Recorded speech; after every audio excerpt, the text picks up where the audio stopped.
Welcome to the Sober Circle channel. You know what I really love doing these workshops with Don? We've gotten to do a few of them together. And I'm always writing notes when he's sharing, right? So I got to finish my note here. Because sometimes he says stuff that he'll never say it again because he just, it wasn't of him. So if I don't write it down, I could be with him for another 10 times and he'll never say that again. So I got to write that down. I'm just kidding. So this idea of fear and how much it owns me and how much it drives me, on page 65 on that 3-column diagram that Bill puts in the book, at the end of the 3rd column where he talks about what's affected, fear is in parentheses down the side. On the next page it says, what about fear? It's bracketed alongside the names of Mr. Brown, Mr. Jones, and the employer. When I come out of my resentment inventory, the one thing that I should probably have learned, hopefully, or the one thing that I was able to glean from my resentments is that I thought I was angry. That's what I thought. I thought I was angry at all these people. But really it turns out what I was is I was afraid. That self-centered fear is the thing that drives me. Self-centered fear is the thing that owns me. Self-centered fear is the thing that I'm constantly reacting to. That you can write a list of 100 different character defects, and some people do. Sometimes if you go to an open discussion meeting and they ask for a topic, bring up the topic character defects and see how many different things come up, right? Oh, I'm greedy and I'm lustful and I'm angry and I'm spiteful and I'm a liar and I'm a glutton and I'm this and I'm that. But really what I really am, underneath all of it, is I am simply afraid. I simply feel like I'm not enough. I feel like if you knew about me the things you knew about me, you would think about me the way I think about me. And then we could finally both agree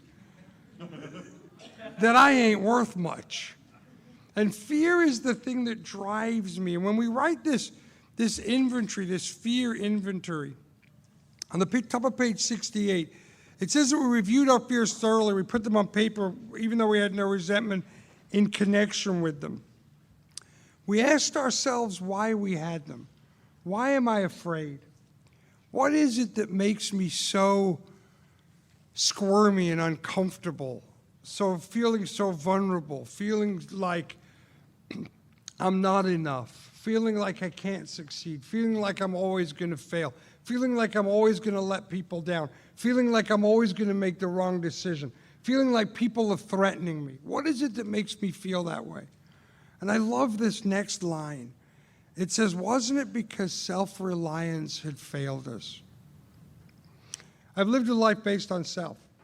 I've lived a life where all I have really concerned myself with is how I feel, what's happening for me, if I've got enough, if I'm being treated correctly, if you respect me enough, if you care about me deeply enough. I've lived my life based on trying to do everything I can to make myself feel good. And what have I done? How have I acted? I'm afraid I'm going to lose my job. Well, let's look at self-reliance. Let's look at how I've lived my work life to this point. Aren't I the guy that shows up late? Aren't I the guy that tries to leave early? Aren't I the guy that's been stealing copier paper for the last 6 months? Aren't I the guy that's talking behind my boss's back with all the other employees about how they're doing everything wrong? Aren't I the guy that's really not doing a good job at work?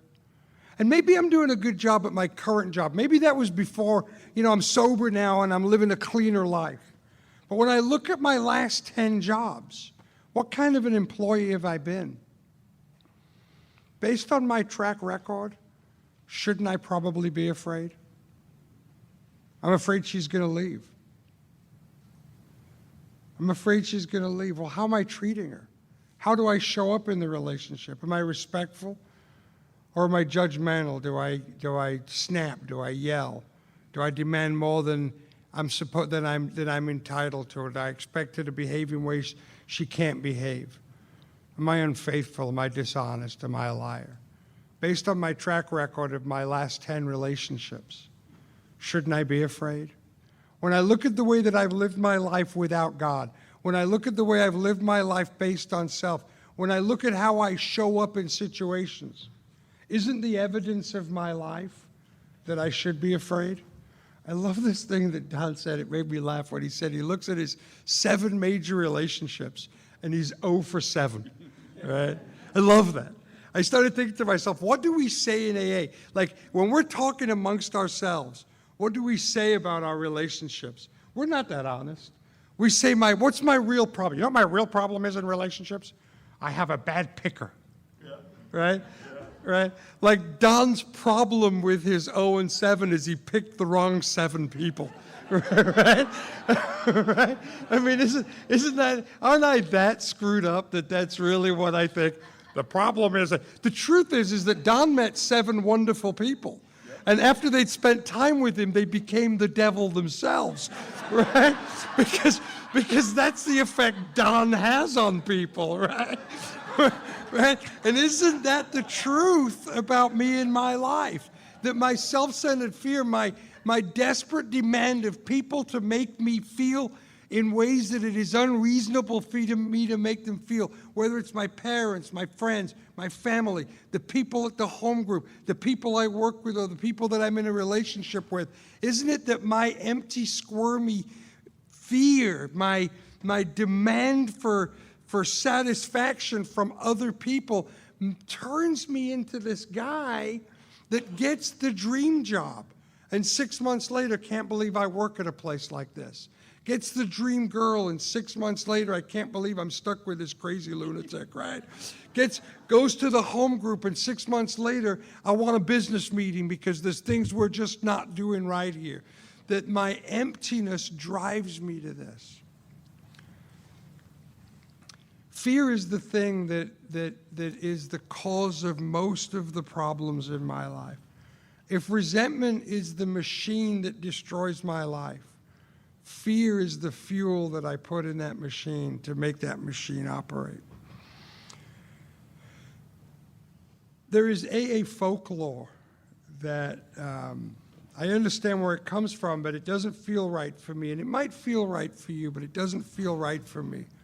This idea that if I can find a connection to God, I'll no longer be afraid. There's a joke that used to go around that people would share in meetings. They'd say, you know, when fear knocks at the door, if faith answers, there's nobody there, right? Which would make me feel like I'm doing something wrong. Because I think I got a pretty decent dose of faith. I mean, I'm not on no, I don't need a tambourine. We're not pitching a tent nowhere.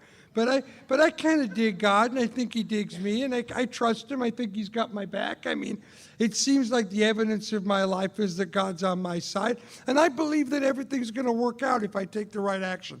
I got a lot of faith. I don't have self-reliance. I got some God confidence. I really do. The experience of the last 21 years of my life is that God's on my side, and it's going to be okay. And I know that because it's always been okay. But I get afraid. I do. And if the question is, if you're afraid, what's the solution? And the solution is faith. And if you have faith, fear disappears. Then I must be doing something wrong. Because with all the faith that I have, I am often afraid. I'm often driven to take actions that I wish I wouldn't have taken. I'm often locked up in my own head. I just get that way.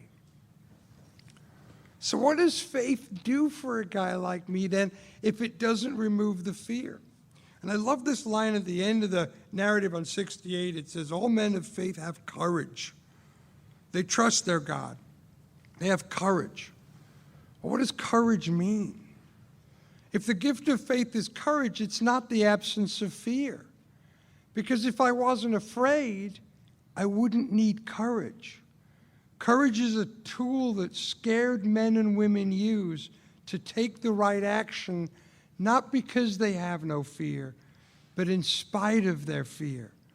That my faith and trust in God allows me to do the right thing most of the time, scared to death. That scared to death, I can have the courage to take the right action. And it was such a relief for me to learn that that's what what is going on for me. Because otherwise I start to second guess my relationship with God. If God loves me and I love God, I shouldn't be afraid.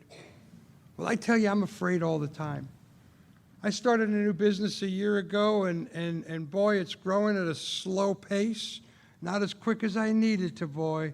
All right, I'm afraid of what my financial future is going to look like. I had an interesting thing. Some of you know this. I almost didn't make it this weekend.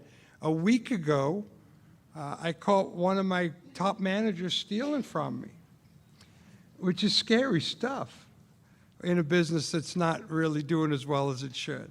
And now I'm afraid. I call Jody. I tell Jody, I'm afraid to leave my business. I don't think I can come. I can't leave it unattended. I got to be there. I got to do my job, right? I got to be there for the company. And until, I think, Thursday, I finally said, okay, I'll come, right? And scared to death, I sent Jody a text, and my text just said this: clean house, trust God, go to Alabama.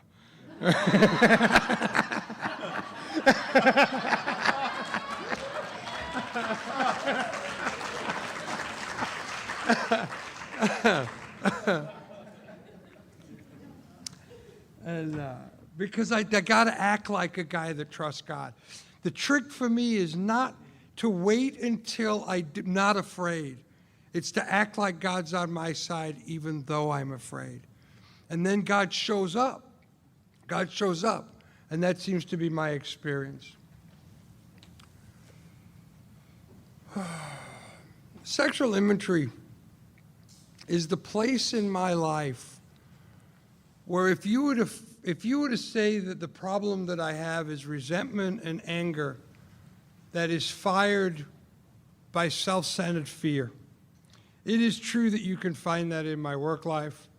It is true you can find that in my family life. It is true you can find that in my platonic relationships. But boy, somehow you get me in a sexual relationship, and it is at that point where the resentment and the fear and all the squirmy emotions, there's more, it seems like there's more at risk. So I think Bill has me do this sexual imagery because it is such a magical place for me to really look at all the things in my life, all the areas of self, all the places where I am driven.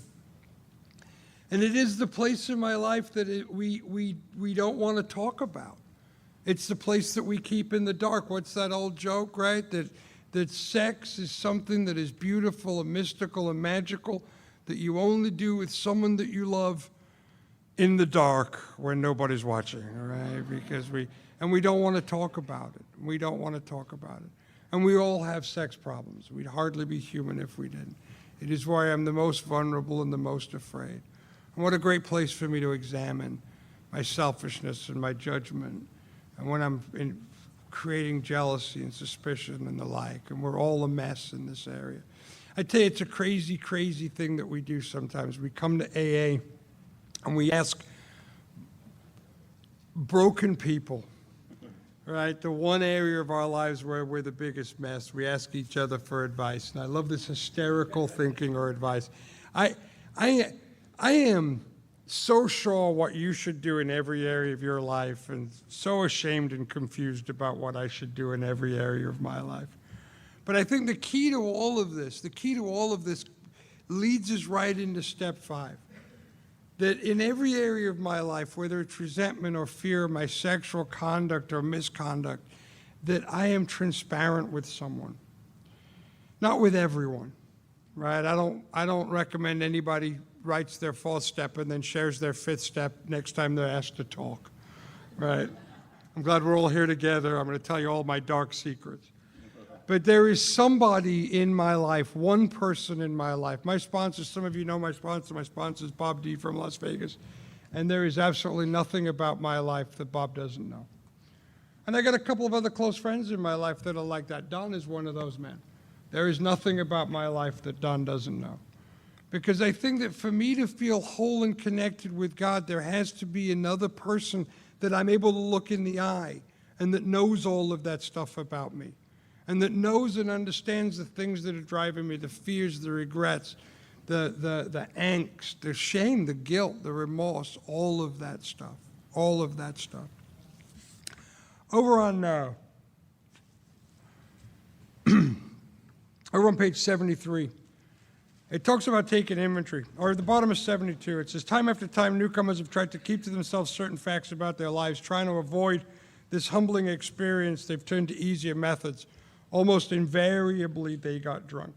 Having persevered with the rest of the program, they wondered why they fell.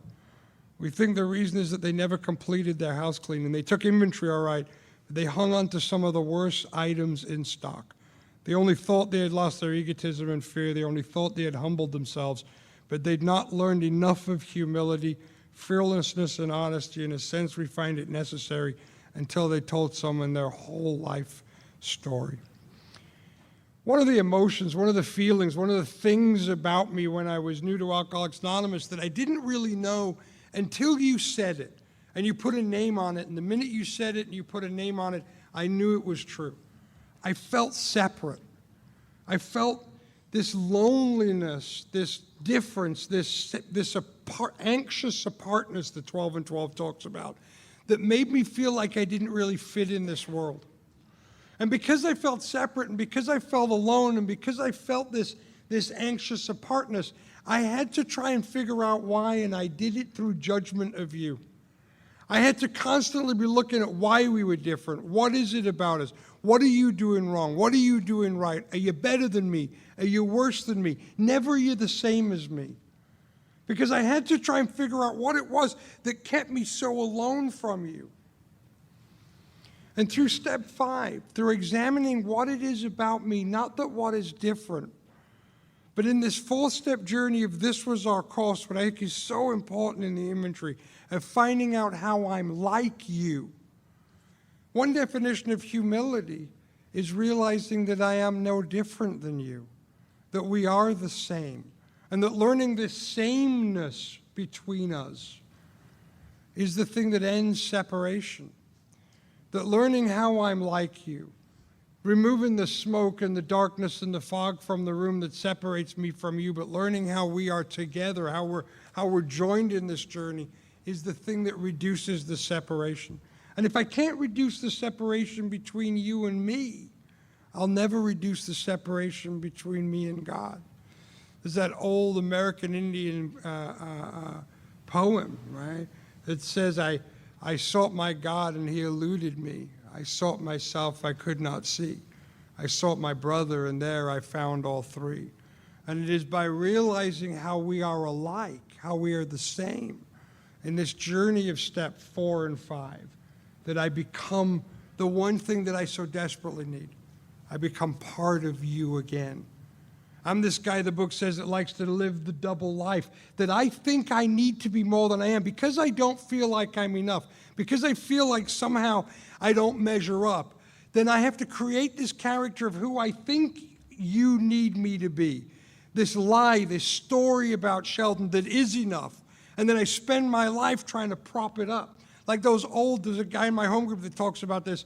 He was popular in the 80s and 90s, these guys with the poles with the plate on top. And they'd spin the plate, right? And they got to run from pole to pole and keep the plate spinning. And if a plate ever slows down, it teeters and falls off the pole. And I'm the guy that's running around my life trying to prop up the story, trying to keep the plate spinning. It's exhausting. It's exhausting.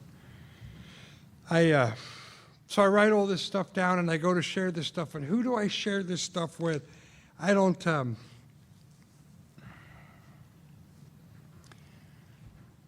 so I'm born into a Jewish home. And in the Jewish faith, we have a way that we're supposed to deal with this stuff. My wife is a Catholic girl. And in the Catholic faith, there's a way that you're supposed to deal with this stuff. In the Catholic faith, the goal, from what I understand, and if you're Catholic and I say this wrong, believe me, it's just because I don't know and I'm talking about stuff I don't know, which is not unlike me, you have to know. I'm a guy that gets 10% of the information and makes up the rest. It's just the story of my life. But in the Catholic faith, you go to confession, you go sit with a priest and you share the stuff with the priest, and it's a beautiful thing to do. In our big book, it says that there are 3 things that this person should be. They should be closed-mouthed. Right? They should be closed-mouthed. They should be understanding. and they should not try to change our plan. So in the Catholic faith, there's some amazing priests that are AA friendly that you could share an inventory with, and they would be closed-mouthed. They would never say anything, and that's valuable. And they would be understanding. I mean, they're men of the cloth. Most clergy are very compassionate, kind people. They would be understanding. And because they're AA informed, they wouldn't try to change your plan. But if they weren't AA informed, they might say, well, then you can say these prayers, you can do these rituals, and then you don't have to worry about steps 6, 7, 8, 9, and 10, because God loves you, you're forgiven, don't worry about it. In the Jewish faith, once a year, because now Catholics, I think you're supposed to do confession regularly, right? How often are you supposed to do confession? Any Catholics? Every week. See, Jews, we don't pay retail. We do everything wholesale. So we only do it once a year. First of all, we're not as bad as you. So we...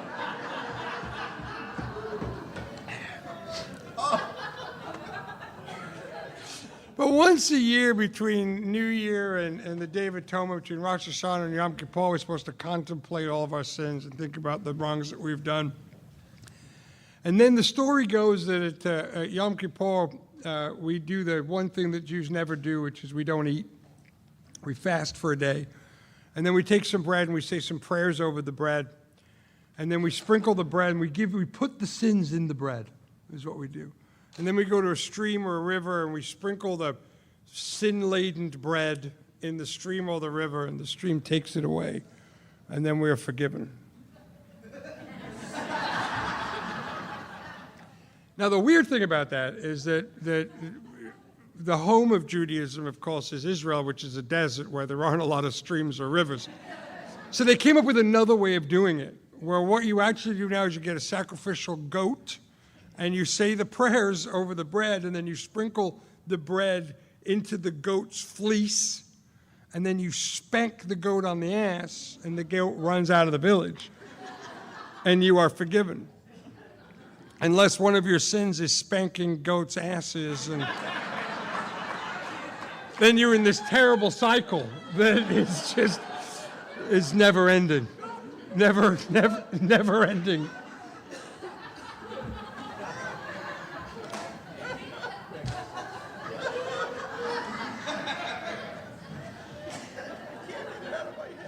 Yeah, you're a goat spanker, Landis. There's nothing we can do about it. But very, very quickly, these three things that are vital. And this is more of a conversation, not for a guy who's getting ready to share his fifth step, but let's have a conversation about the guy that's getting, or the gal that's getting ready to hear a fifth step. Because all joking aside and all humor aside, this closed-mouthed friend, Dr. Bob talked about that evil member, the tongue, the gossip that we do in AA, the talking about each other. So, we temper it with kindness and love, the 12 and 12 says. Here's the problem with gossip in AA. I'm getting ready to share my fifth step with you.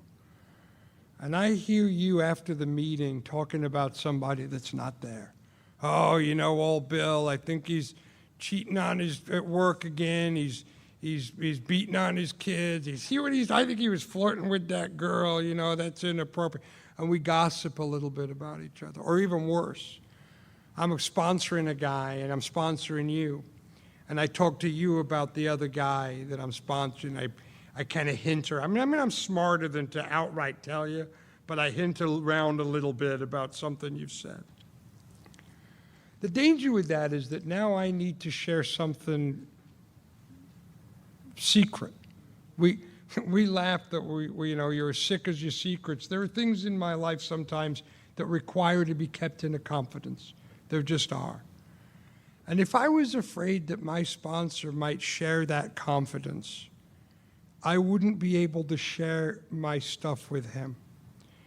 That if I can't trust the person I'm giving my fifth step to or my 10th step to, or that I'm sharing my life with, I might hold back. And it warns earlier on in the book here, it says that if I don't share everything, I might drink again. And so we have a responsibility as AA members. We have a responsibility not to gossip. So when people come to us to share things, they will share openly and completely with us. I need to be a closed-mouth friend. What else do I need to be? I need to be an understanding friend.